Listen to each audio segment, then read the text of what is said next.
Good morning, everybody. Thank you for inviting me to do this. Thanks especially to Kobus, Kanan, and Ben, and to all the organizers, and to all of you for coming here fairly early in the morning to listen to this talk.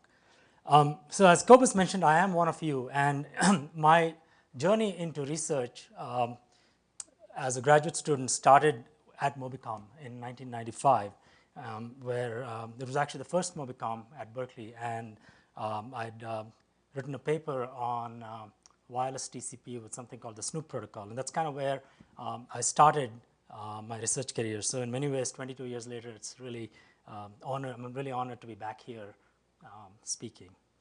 Now, it's been a few years since I actually given a conference talk. One of the things that happens when you become a professor is that you actually get your students get to give these talks, and you don't. So the last talk I gave at MobiCom was in 2008 on an aspect of the Cartel Project, which I'm going to be talking a little bit more about today. So I Googled for what it takes to do a conference talk, and one of the first links is PhD Comics, which kind of describes the way a conference talk is supposed to go and how it actually goes. So my goal here is to try to avoid it, but we'll see how that turns out. Now, I mentioned MobiCom in 1995. Shortly thereafter, in the summer of 1996, I was traveling with four other people in a car.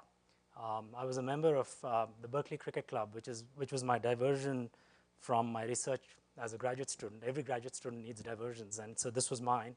So every weekend for about 6 months or 5 months of the year, we'd play cricket matches against other league teams in this league in Northern California. And we were traveling down 101 South, south of San Francisco, and the driver was, he was another student. He was actually, I think he might have been just finished his undergraduate degree, and he was driving, about 15 miles faster than the speed limit, which is sort of par for the course on 101 South. And there was a curve, and he turned on that curve, and then he went a little further. And in a split second, before we knew it, the car spun around. He'd lost control. It spun around, and it hit the side barrier. And the most amazing thing about this experience was that all 5 of us walked out alive. And this was an old car. It didn't have seat belts in the back seat, or at least ones that were working. So it was an absolute miracle. Most people are not so lucky. In the next minute, between 2 and 3 people will have died, and about 95 people injured on roads worldwide. That's 1.25 million deaths and about 50 million injuries annually on our roadways around the world. This problem is actually increasing and becoming worse with time. Over the past 2 years, there's been about an 18% increase in road traffic fatalities in the United States, and it's a trend that's actually occurring worldwide. And this is happening even though cars, by any metric, are becoming safer. And one of the reasons for this problem, of course, is that there are more miles being driven, especially as the economy has been improving, but that isn't enough to account for what's going on. This problem is worsening in large part due to distracted driving and smartphones. Hundreds of thousands of people injured in every country in the world. And I'll talk more about this data that I'll share with you collected from about 1 million drivers in North America. About 31% of drives in the United States have significant phone distraction. And by significant, I'll describe what that means later on, but by significant, I mean a form of distraction that really is tantamount to taking your eyes off the road. So it isn't just being on a hands-free phone call or something relatively benign, but something that also is very correlated with crash risk. And I'll talk about the different factors that matter for crash risk and why this is a significant factor. Now, I think we all know someone or know someone who knows someone who's been in a car crash. But this problem, affects every single person who drives or is on the road, rides their bike, pedestrians, bicyclists, and so on. But it also affects companies. For example, in fleet business, this is just United States data. The cost of crashes a few years ago, and this is similar data annually, was about $47 billion.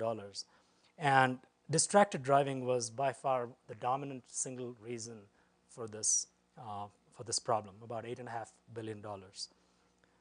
Enormous numbers of lost days due to distracted driving. So this is the problem that I'm going to be talking about today and what we've been doing to help address this question. And it's also a story of a journey from research that was done in our groups at MIT between 2005 and 10. Many of the papers were published at SIG Mobile conferences or census, and that led into kind of being transitioned into the commercial domain. So I think it's also an interesting case study for why the work our community does really matters, why fundamental research that we do, papers that we write really matter. And I'll talk about actually the value of the papers themselves, because it turned out that one of the reasons we were able to start this company was on the basis of a couple of the papers that we were able to ship around to people who eventually became our customers. So there's a lot of value to papers that you write outside of the value that we obtain within our community and within the research community. So I want to give a little bit of introduction to this company that we started. We started this company, Cambridge Mobile Telematics, in 2010. As I mentioned before, it's based on the Cartel Project, which was done, a large part of which was done in the mobile computing SIG Mobile community. And the mission for the company is to make roads safer by making drivers better. So we're interested in all aspects of risk and how to improve driving safety. So the company itself has about 50 people, an unusually large number of PhDs, many of whom have published at SIG Mobile before, with expertise in the Internet of Things, smartphone sensing, machine learning, and also behavioral science, which is an important aspect of what we do. At its core, what we do is pretty straightforward. We gather data from sensors in a battery-efficient way. It's something that's fundamental to the work that many of us do here. We use that to infer what users are thinking, or what users are doing, I should say, the behavior of users, and also the dynamics of a vehicle. Once we do that, we apply statistical techniques and machine learning to model risk and assess safety. But we don't just stop there. It isn't just about providing good data. It's also to take that data, convert that into insights, and actually try to improve user behavior, such as distraction. So we focus a lot on taking the data that we obtain to convert it into improvements in behavior via a variety of programs involving different kinds of incentives, different ways of gamifying the problem of safe driving, and different ways of thinking about rewards and nudges and ways to get people to do things that's good for everybody. And what's really nice is that we're not just identifying who's a safe driver and who's a risky driver. What we're able to do is to make a large fraction of people better drivers. We've achieved on average a 35% reduction in phone distraction for people who are engaged in the program for at least 30 days. And about 20% reduction in at-risk speeding. And this converts into a win for everybody. It converts into a win for the user. It converts into a win for society because the roadways become safer. So we're currently in 16 countries in active programs. It's very international, and it's really important to be international because most cars are outside of North America.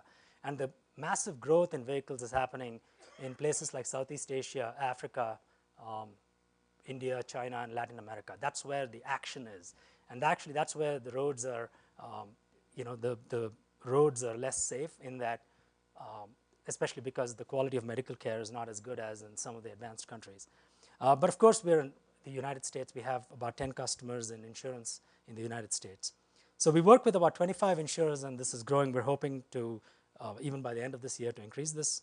And plus several fleet companies, a few cell phone companies interested in reducing distracted driving, automakers, and government agencies. So I'll talk about some of the projects we've done with governments, and many more are coming as well. Now, the provocative proposition when we started this company was to use smartphones to make people better drivers. And this was provocative because smartphones are, in fact, in large part to blame for this 18% rise in over a 2-year time frame in traffic crashes and fatalities. And what we've been able to show is that using the smartphone augmented with a small Internet of Things device. That's an optional device that you attach to your windshield. It's like a highway toll transponder. It's a little device that you attach. It contains inertial sensors, no GPS, no cellular radio. It's a very low power device, runs for about 4 to 5 years on a small coin cell battery, and communicates with your phone via Bluetooth and augments the sensing capabilities of the phone. By combining this, we're actually able to use smartphones to make people safer drivers. And our data, which I'll share a lot of data with you today, shows that safe drivers are made, not born. A large fraction of drivers can be safe. So we have one, we track how people are improving and what our customers, particularly in insurance, are seeing. The typical numbers are that about 74%, 75% of people become better drivers. And the rate at which they make claims reduces by 47%, and the severity of their claims reduces by about 48%. So you make a big difference in terms of making a large fraction of people better drivers. So it's a win for them. It's a win because for the insurance company, because fewer claims are filed and the roads become safer. So this is just some eye candy showing the places in which we operate. Like I mentioned, we have active programs in 16 countries, but our users actually do travel to other places. And recently, we've launched a program with a rental car company, which is pretty exciting. So this is a short-term program, but if you rent a car, the insurance model is pretty weird. You either get it from your company and you don't think about it. Your company has made some deal, or you get scared into paying $15 a day or some pretty exorbitant amount. And the nice model here is that you sign in for the $15 a day or whatever it is, but if you've demonstrated that you're a safe driver via telematics, you get a large fraction of the money back in the form of rewards. And these rewards take the form of you might get a gift card to a cafe or a spa or something like that. It's pretty interesting the way this works. And I'll talk a little bit more about the nature of these rewards and how randomization in the rewards, where you have a probability of getting a big reward, but the expected value of the reward is modest, makes a big difference to behavior. So that's the high-level story of the talk, and I really want to talk about the connection between research and commercial practice. So that's really what the talk will be about. So I'm going to start with some history.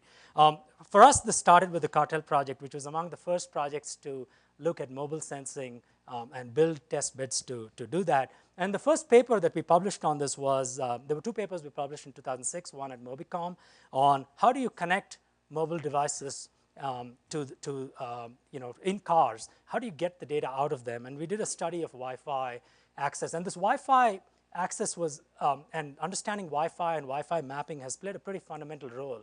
It turns out many of the learnings we obtained from that have been useful in allowing us to largely use Wi-Fi localization and dramatically improve battery life for our mobile sensing applications even today. And then we published a paper at Census on sort of the overall system. In 2008, with the work of particularly Jacob Erickson and Louis Girard, they showed in this project how to take this testbed that we created and use it to measure civil infrastructure. So this was work we did in 2007 and published at MobiSys, which at the time was a sort of a new conference, but it was for us it was a really exciting conference because it provided a venue for publishing complete system papers. And this was a paper that really showed how to identify what the potholes were and what unsafe road conditions were, but it was focused on road hazards. We had a lot of learnings from that, and Louis Girard actually was one of the key people who helped us start this company when it eventually started. Then followed a sequence of papers in two areas that really allowed us to understand that there was something of commercial value in this research on mobile sensing and inferencing. We wrote two papers on map matching, both of which were targeted around battery efficiency in terms of how you gather data. So using data sporadically from GPS sporadically or maybe not at all.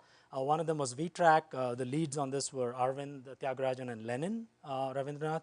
And the other was a paper using just cellular radios to show that you could actually understand road trajectories and understand where people are traveling on roadways, even though the raw data is inaccurate. But then you can get that data in a very battery efficient way.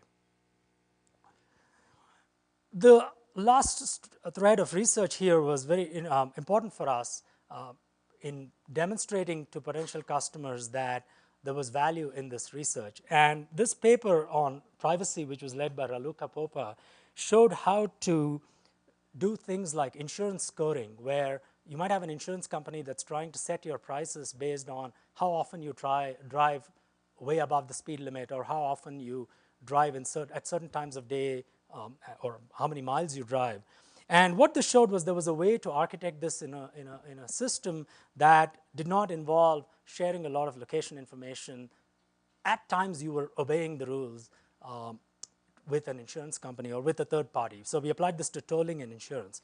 And by the end of 2009 or 2010, we had thought, based on the academic recognition for this project, that there was something interesting here. And my collaborator, who was a co-leader on this project, Sam Madden, had also written an iPhone application called iCartel to understand route mapping and to do traffic-aware routing. And within a couple of months, it had gotten a couple thousand downloads. We didn't even advertise it. So we felt there was something here, but we didn't know what it was. And so in 2010 and 11, I started talking with various companies as to whether this research was interesting. And insurance companies were very interested in this. And the reason they got interested was not because of anything I was saying, although I think that helped, but it helped to send them these papers. I never thought they would read these papers, but they read the map matching papers, they read the pothole paper, and they read this privacy thing where we talked about insurance scoring. And that's how we got started. We obtained a contract from a large US insurance company that actually allowed us to start this company purely based on a small grant from the National Science Foundation and a contract from an insurance company to demonstrate that this idea could work. So I think there's a lot of value in academic papers. And actually, I don't even know that we needed to have written these papers. We could have written papers, sent in papers written by other people and said, look, this is really interesting, get us to start it. So I think that this is a model that I encourage students to apply even today. And it is very successful. There's a lot of value to peer-reviewed papers written at top conferences in convincing people that there's something interesting that could be applied to the real world. So what I want to talk about now is how we've applied this research and continued this research to try to make roads safer around the world. The program we've created is called DriveWell. So I'm going to give you an overview of DriveWell. So DriveWell is a solution for gathering data and analyzing that data to provide information about vehicle dynamics and user behavior. And it performs both the acquisition of data, the processing of that data, and deriving insights from that data. So it works with any source of data. We largely are smartphone-centric in terms of dealing with smartphone sensors and sensors from this tag, but we also process data from OBD devices and OEM data from cars and so forth. So the main thing we're focused on is understanding driving quality and understanding what driving risk means. And we capture several important risk factors. Now, when we started, we didn't know what the risk factors were. So you sort of use your intuition and you talk to people and you try to understand what could constitute it. But as you build up a set of data, and right now we have millions of users, so we have a lot of data, we can actually now use crashes, data about real-world crashes and near crashes to refine these models. So that's really what gives us a significant advantage, because we started early and were able to acquire data initially that was a little better than other people. But over time, the quality of that data gets better and better. And as that data gets better, it's easier to attract new users, and that makes the quality of the data better. So here are the factors that we primarily measure and use to correlate against driving risk. One is the quality of your braking or acceleration. So hard braking has been known for a long time to be correlated with crash risk. It doesn't actually cause crashes. In fact, it often avoids crashes, but statistically it turns out to be somewhat correlated. I'll talk more about exactly how correlated it is and why one must use this feature with care, but that is a factor. Contextual speed is something that we have come up with, which uses information about the amount of speeding that you do, but it's not a fixed amount above the speed limit. It depends on the time of day, the type of road, the conditions on the road, weather conditions. It also depends on ambient traffic conditions and so A key factor is phone distraction. I'll have a lot to say about that later on. The type of road matters, not just because of the speed, but there's a different statistical crash risk when it comes to highway versus surface streets versus residential areas. A large fraction of crashes actually happen near people's houses or near people's workplace. There's a lot of reasons for that, but it is important what type of road it is. It also turns out the pitch of the road, elevation, and so on matter in terms of just the statistics. So what we then do is we feed this into an engine, and this is just a visualization of what happens on a single drive. So this is shown in real time. This is overlaid on Google Earth.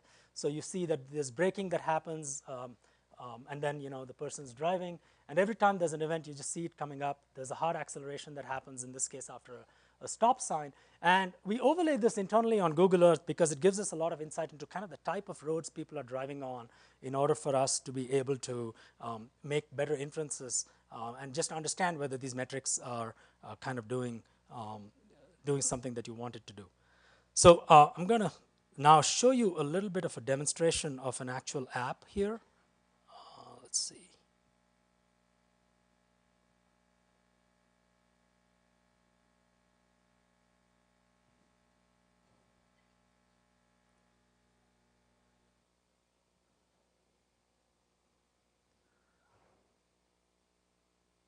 Well,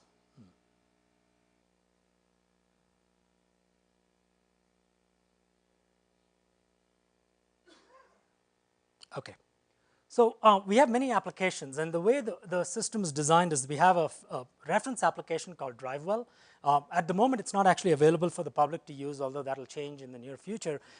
We use this as a reference app, and then we white label applications for customers. We also provide a software development kit, and a lot of third parties are writing applications around our basic library and service. So this is just a reference application. The way it works is you get a driving score. It's a score on 1 to between actually 40 and 100. And then you can see a trend on that score and the different factors that go into it. So this is my own driving. My phone distraction is a little bit on the weak side, but that's because of the research that I do. It's not actually because I'm distracted, at least that's my excuse. So there's a driving score. You see here different factors that go into it. This shows the trend of the score with time. And you kind of can see how you are doing with time. There's a part of this thing here that shows each drive and what happened on that drive. The first drive was a ride in the car, and there's an algorithm we have which will detect whether you're a driver or a passenger. It works with a reasonable degree of accuracy. So in this case, it shows a passenger icon there. But if you actually think you were, I was a passenger yesterday, but if you think you were a driver, you could change this to be a driver, and it'll change it back. I'm going to change it back to passenger because the way our classification works is it relies on some of these user labels. So if a user labels a drive as a driver or a passenger, it changes the way the classification works in the future, so I don't want to confuse it. You can check an individual drive, and what you see here are what happened on that drive. The portions shown in blue are where I was distracted by the phone while driving here, and this was drive-in yesterday evening. I was trying to navigate the traffic to get to my flight, so that's at least my excuse. And you can kind of see the different things, places where I had some risky driving. This was a place where I was speeding a little bit higher than the speed limit, actually quite a bit higher, about 14 miles above the speed limit. And it's sort of detected by looking at a lot of the data and correlating it with crashes or near crashes. What constitutes unsafe speeding for that road at this time of day, this day of week? So it sort of says this was not something that's good. So that's the sort of thing that affects your score. You can kind of go down to other drives. I could pick, let me just pick this, for example. So this is a drive here where, I dropped somebody off at the airport. And actually, there are places here where, there was a hard braking event. That shows up here where I braked abruptly. So you kind of gather all of this data from the system. There are you can see in small groups. So this is a group of just me and people in my team in our company. And I can see that I'm overall ranked 10 of 14 among the people in this little group.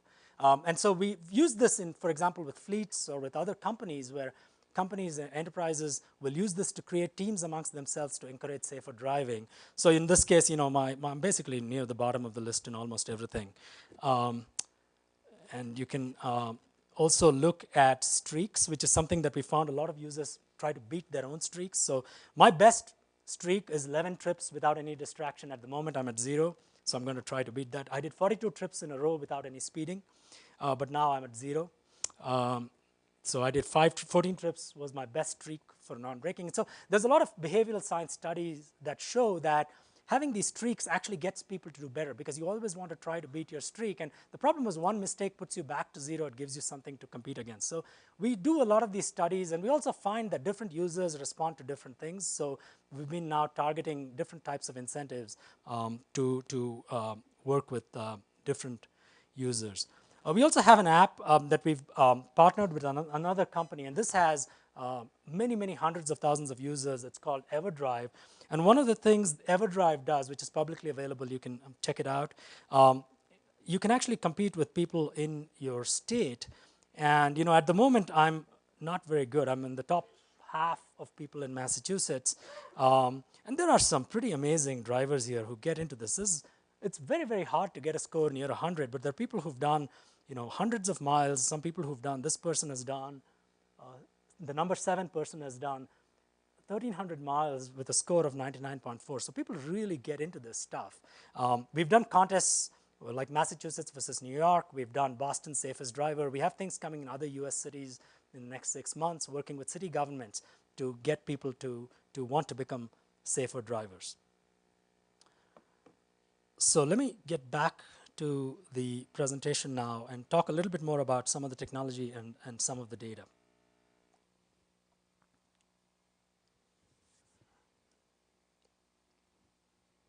Please work.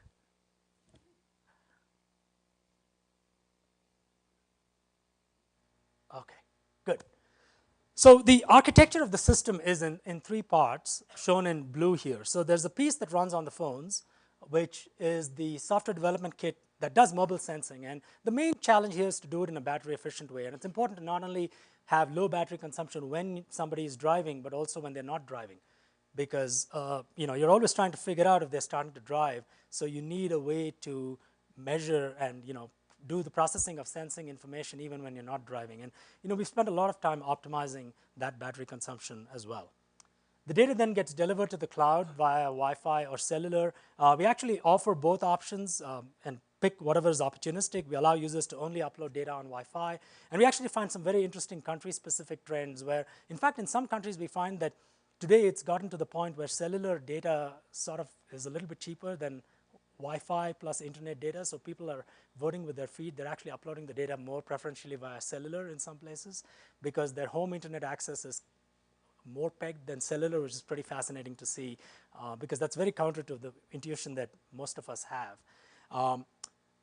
The telematics processing on the cloud takes this data and converts, does map matching. It does an inference of the acceleration of the vehicle from data collected on these phones.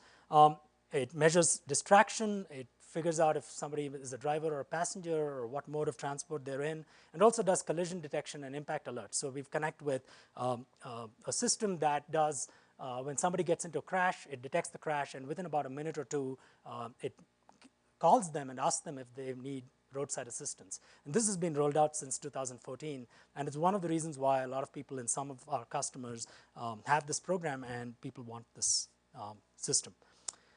In terms of behavioral analytics, we provide a scoring method for drivers, provide a lot of personal feedback and different incentive programs and rewards to make people safer drivers. I mentioned the tag before. You could do all of this stuff with your phone, but the tag is an option, and about half our customers use the tag. The reason they do it is because it measures and stores trips and driving events even when the phone isn't present. So you might lend your car to somebody, or your phone might have low battery, or you've turned off location on your phone, and this doesn't have location, it just gets inertial data. And one of the cool things we've developed is a way to just use inertial data, just acceleration data, to estimate to reasonable accuracy the actual mileage that you've driven, which is a very, very hard problem because of the drift in acceleration sensors. So we're very excited that we have a way to estimate the mileage even without any positioning data. It provides real-time impact alerts and also does claims analysis. So because it stores the data in a secure way and it's attached to the vehicle, when an impact occurs, we're able to analyze that data to assess the type of damage that might have happened. It also has about 4+ years of battery life, so it's sort of inexpensive enough that it's a use and throw kind of a device. You don't actually have to worry about refurbishing it and things like that. So I want to talk a little bit about map matching. This is the kind of examples that we do. So we had published papers on map matching before, and a large set of all the technologies that are out there for map matching are largely based on a hidden Markov model. You observe these network locations, you observe these GPS samples that have errors in them, and you're trying to estimate the most likely trajectory. The big difference in the real world is that the data is not Markovian. These observations occur in clusters, and users don't drive in a Markovian fashion. Markovian means that the next step you make on the road doesn't depend on how you got there. But that's not actually true. If you're driving on a highway, the next step you make is more likely to remain on the highway. It's not to go off onto a city street. And that could be, if you enter, how you come into a road actually determines what you do next. So these Markovian assumptions are not actually true.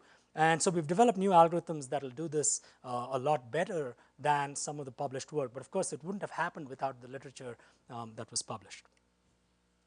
In terms of acceleration, there's a very interesting set of problems where users have their phones in their pocket. They could be moving it around. They could be doing things with it while they're driving. And you're trying to do two things. One is you're trying to measure the degree of distraction if they're distracted. And the other is you want to take this information from a moving device and convert it into the frame of reference of the vehicle. What is the car actually doing?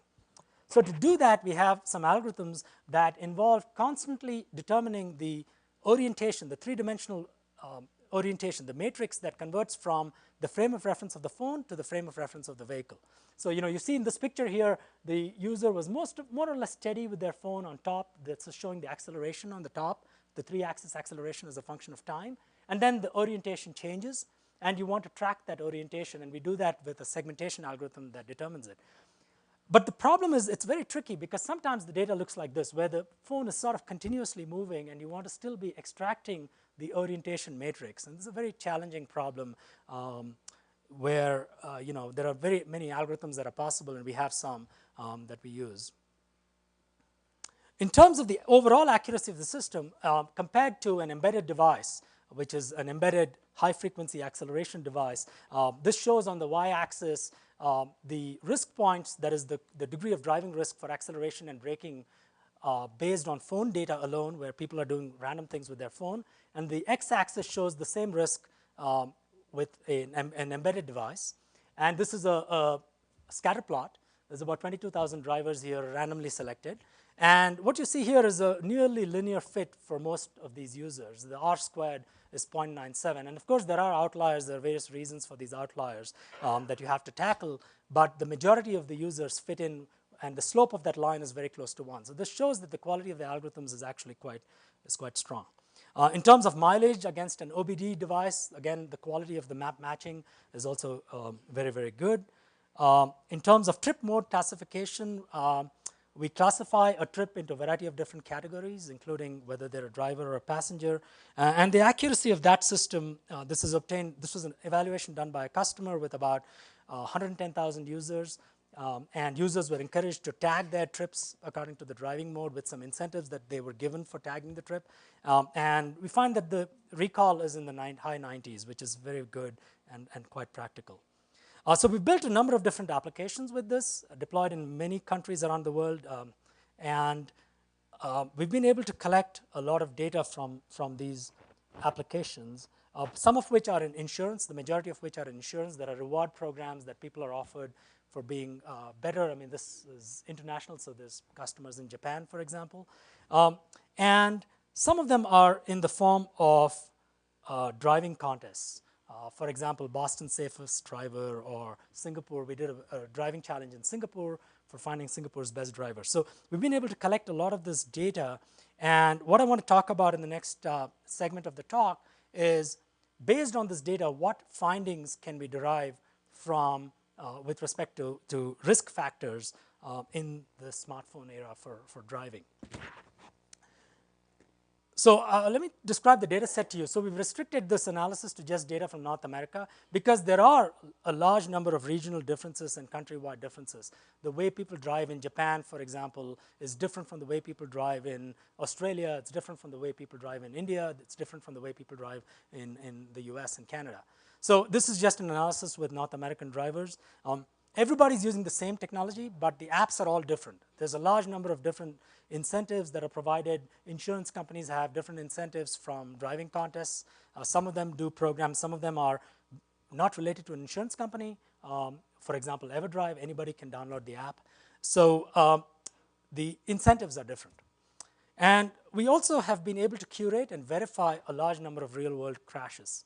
So here's an example of the kind of crash analysis that one can do. So the picture on the right shows the angular velocity measured from the gyroscope of what happened right before the crash. And you can kind of see the distraction here where the phone is moving around quite a bit. Somebody moving the phone at about 100 or 200 degrees per second is a pretty substantial movement.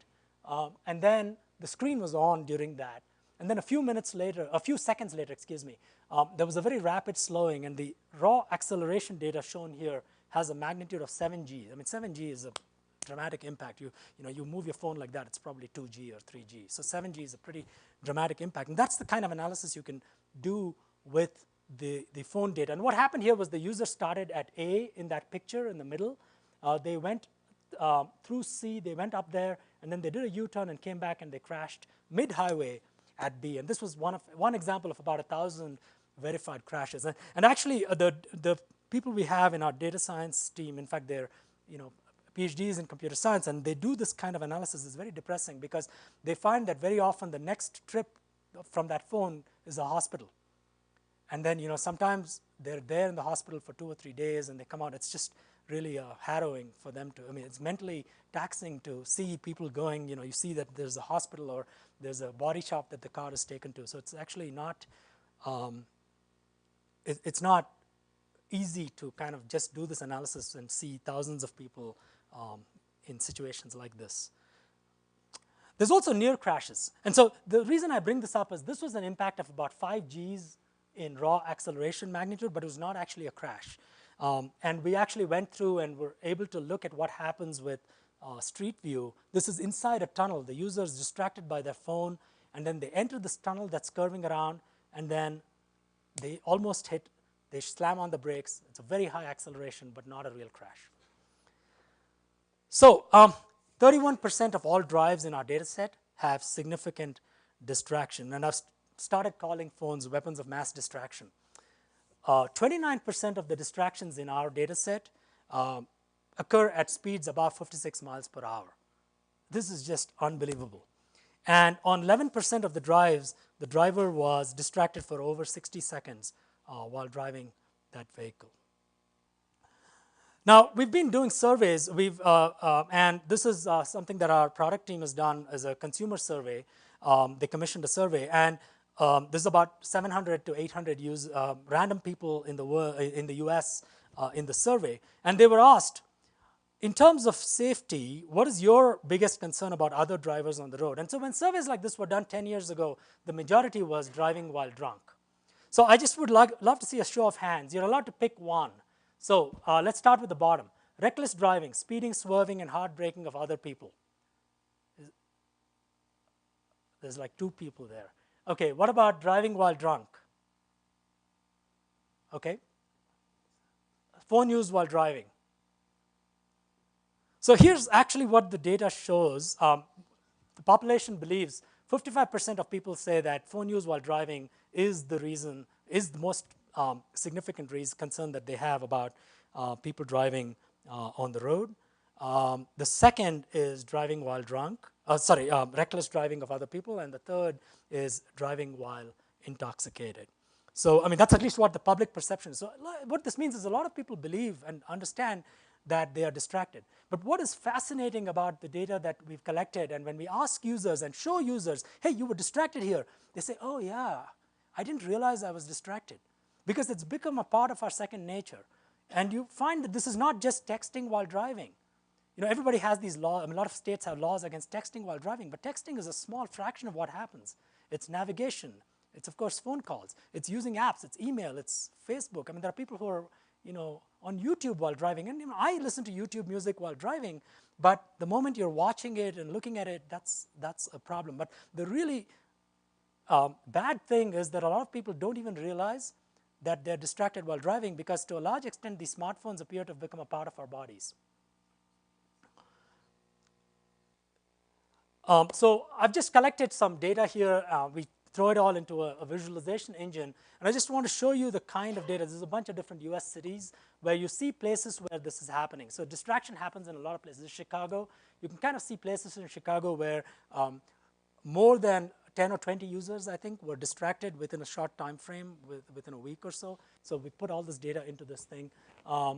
This is Miami. I'll have more to say about Florida in a little bit, because it's a state that's a little bit of an outlier when it comes to distraction, according to our data set. So this is New York City. There's a lot of distraction that happens in that city. Of course, it's also, there's a lot more traffic that's inside of Manhattan. And in honor of my good friend and mentor, Victor, Seattle, which actually has a little bit less distraction. The Washington state became the 15th state in the nation to pass a law against all handheld use, and it does have less distraction.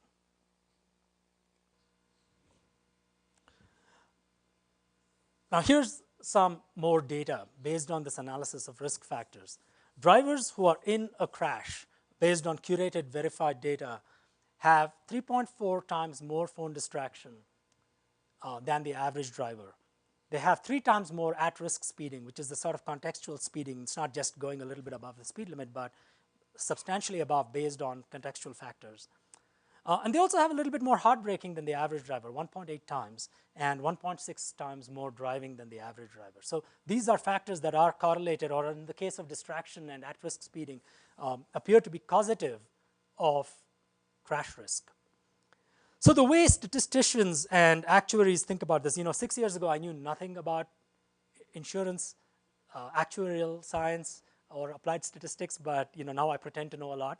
So I'm going to tell you what I've learned a lot. So this is the way in which statisticians and actuarials think about risk. So this shows a lift chart. So they talk a lot about lift charts. So what you do is you take your metric that you wish to evaluate drivers on. So for example, distracted driving or speeding or whatever. And you rank your drivers and bin them into 10 categories. So on the left side, 1 to 2, that bin is the 10% of the best drivers that you have according to your score. And then the next best, and all the way to the right side, where you have the 10% of the worst cohort of people according to the score. And you then look at the crash data and you ask for people in any given cohort, what was the rate at which they had crashes? So if you have a factor that is predictive or correlated with or causative of crashes, you would see a curve that has discrimination. If you see a factor that has no relationship with the crash risk, then you'd see something flat or something that really would be uncorrelated, means flat. So this is a really good risk factor, because what it's, a predictive factor. What it's saying is that the worst decile to the best decile is a factor of 7.3. That is 7.3 times higher distraction score, a worse distraction score than the people in the best decile. And the best to the mean is a factor of 3. Again, a substantial difference. And it's more predictive of risk than, say, credit score. I mentioned credit score because most people in the lay population don't know this, but one of the biggest determinants of your insurance premium is your credit score in the United States. It turns out to work, but not as well as some of these factors. I don't have time to talk about, it's half an hour to tell you why people do credit score, but it's things like age and demographics and location of where your garaging is and your credit score. And this is a much greater factor when it comes to credit score. Now, the other factor that matters a lot is mileage. Now, everybody who's got insurance, your insurance company sends you a form or asks you on the phone how many miles you drive, you sort of randomly write a number that you believe is true. Nobody verifies that. And of course, with telematics, you get to verify that. But people who drive more have greater exposure. So of course, they're going to have more crashes. Now, it's important to understand what happens when you normalize away the kilometers you drive. And that's what this picture shows, and it's really, really interesting. What it shows is when you normalize away the miles and you look at the distraction per mile or the braking per mile or the at-risk speeding per mile, this is what the lift looks like. So again, with our data set, you find that the distraction and speeding, the lift is retained. Now, in the previous chart, it was 3.4, and now it's about a little less than 2. So that the rest of that factor is the mileage factor. You've driven more, therefore you've had more distraction. But if I take away how much you've driven, and I look at distraction per mile, it still has a risk factor. But hard braking does not. I mention hard braking because a lot of the first generation telematics programs that are out there and everywhere in the world use hard braking as a factor because it was correlated with crash risk, and it is correlated with crash risk, but it's not causative. But what this data shows is that it's a good predictor at the safer deciles. That is, my interpretation of this data is that if somebody does not brake very much per mile, they are probably a safe driver. But if they brake a lot per mile, it doesn't mean they're unsafe. That factor seems to be accounted for in the mileage they drive as well. And there's something to be said for this type of analysis because it will inform how we think about the factors with which we want to make people actually better drivers, and also how insurance should actually be pricing their products.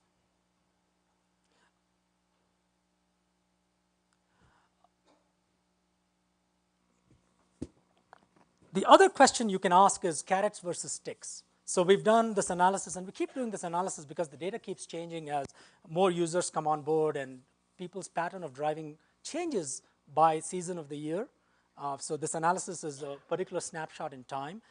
What this shows is the distraction metric, which is significant distraction per 100 miles of driving. And the greens are states in which the user, of course, we've lumped together all the users in a given state into one bin. And so the green shows the states that have the lowest, and the dark blue is worse. Blue is worse, dark blue is even worse, and red is Florida, which is sort of an outlier in many respects, and including in this, that's just it's an outlier. The stars are states where there's reasonable laws against distracted driving by phone, against phone use. So some states have all handheld use is banned, some states are only texting is banned, and so forth. But there's something in place. And what this shows, in fact, is that this number 14 states have primary violations wrong, and now it's 15 because Washington as well. But this shows only a very weak correlation with law, states that have laws and states that have been successful at preventing distracted driving. And as a case in point, I'll take my own home state of Massachusetts, where there are laws against distracted driving, and they're good laws, but we do see distracted driving. Same thing for New York. There are laws, and there are states where the correlation is high, laws help, and states where it doesn't. And overall, it's a modest impact. And we think laws are a good idea. They do have an impact. They just don't solve the problem. So we have to augment that with carrots, rewards and contests and leaderboards and social features. And this is where we believe with our programs, and the incentives differ, and they are important to get right. But overall, we can see a 35% reduction in 30 days. And for people who are 60 days into the program, it's a 40% reduction. And the reduction in hard braking, as well as in speeding, is very similar. It's about 20%. So people do become better drivers. Now, this being a more technical audience, I want to show this data in a different way with CDFs. Now, typically, it's very hard to interpret CDFs like this, so I'm going to try to explain this picture here. So the x-axis shows the fraction of drives for any given user with any form of distraction. So you take every user and you ask how many drives did they have some form of significant distraction that's correlated with crash risk. So people here are having a lot of distraction. Every drive is distracted. People on the left, very few drives are distracted. And the y-axis is a traditional fraction of users CDF. So you then have a bunch of different curves. First, you draw the curve after 1 day of driving.